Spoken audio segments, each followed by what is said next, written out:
তো গাইজ কি খবৰ আপোনালোকৰ আৰু এটা নতুন ভিডিঅ'ৰ সৈতে আপোনালোকৰ মাজলৈ আহিছোঁ। আজি মই ভাজি আছোঁ তিতা কেৰেলা আৰু আলু ভাজি, আৰু এয়া বনাইছোঁ ভেদাইলতা, নৰসিংহ, মানিমুনি আৰু মচন্দৰী জোল আৰু ডাঙৰ মাছৰ সৈতে। মা মানে কৈ আছিল আৰু খোৱা বুলি এনেকৈ জোল, সেইকাৰণে এনেকৈ বনাই দিছোঁ। আৰু যিহেতু মা দুৰ্বল হৈ আছে, অপাৰেশ্যন হ'ল ন, তাৰ কাৰণে।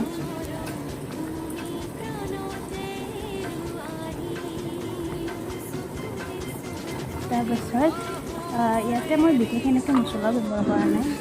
তাৰপিছতে মই ভাজিখিনি ধুনীয়াকৈ ভাজিছোঁ আৰু অকণমান পিঁয়াজ বেছিকৈ দিছোঁ আৰু তেল অকণমান বেছিকৈ দিছোঁ।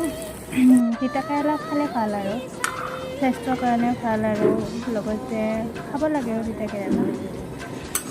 সেনেকৈ এয়া ডাঙৰ মাছেৰে বনালোঁ আৰু এনেকৈ। তাৰপাছত তিতা কেৰেলা ভাজি বনালোঁ, আৰু মই আগত পটলো মই ফ্ৰাই কৰি থৈ দিছোঁ, আৰু এইটো দেখুওৱা নহ'ল।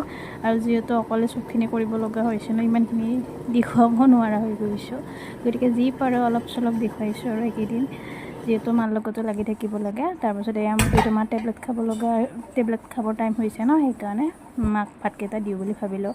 এয়া মই ভাত বাঢ়ি ল'লোঁ মাৰ কাৰণে। তাৰপাছত ইয়াতে মই মাছৰ আঞ্জা দিছোঁ, কিন্তু ভাত ইমান নাখায়, অকণমান এৰিয়ে দিয়ে আৰু বেছি দিয়া নাই, কিন্তু বেছি এতিয়া নাখাওঁ বুলি কয়, তথাপি আৰু জোৰ কৰি খুৱাওঁ আৰু।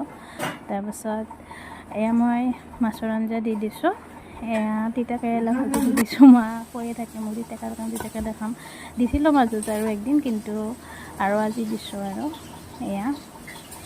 তাৰপাছত মাক পিচ মাছ ফ্ৰাইও দিছোঁ এনেকৈ, আৰু পটল ফ্ৰাই কৰিছিলোঁ, সেই পটল ফ্ৰাইও দুটুকুৰ দি দিছোঁ। আৰু যিহেতু এতিয়া টেবলেট খাব লাগিব ন, সেইকাৰণে মাক ভাত সাজ দি দিওঁ আৰু এনেকৈ। আপোনালোকে ভাত খালেনে দুপৰীয়াৰ? যদি খোৱা নাই আপোনালোকে খাই লওক। এয়া মাক ভাত দিওঁ, মাক ভাত দিয়াৰ পাছত মাক ভাত খুৱাই টেবলেট দি পেলাই তাৰ পাছত মই খাম আৰু।